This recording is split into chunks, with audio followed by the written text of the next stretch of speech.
الله الرحمن الرحيم. السلام عليكم ورحمة الله وبركاته. maanta waa sanadkii 2024 yahay waxaanu nasiib wanaaga inaanu kala saxarayno memorandum of understanding dowladda federaalka Ethiopia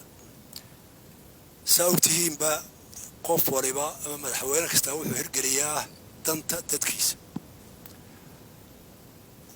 رئيس الوزراء إثيوبيا فدرك إثيوبيا وحا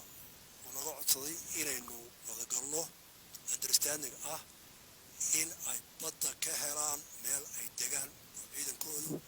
ما دام عليه عيدا كي مريس كهاب مال أي دجان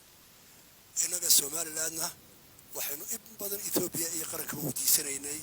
إن لنوع قوسنا قرن مدينة ومدبض المغرب waxay noo farxada oo naga mahadnaqayaa ra'iisul wasaaraha Ethiopia sidaanu ku heshiinay ay ku qoran halkan in anaguna aanu ogolaano 20 kilomitir badda iyaguna markaaba ay naaqoonsadaan ay qaranka Soomaaliya dawladda horeysay ay noqon doonaan marka la saxaashiska 20 kilomitir xeebta ee ciidamadooda inuu ogolaanay deegaan ciidamadoodu waa liis waa kero ma hadhu la siinay بلاش نما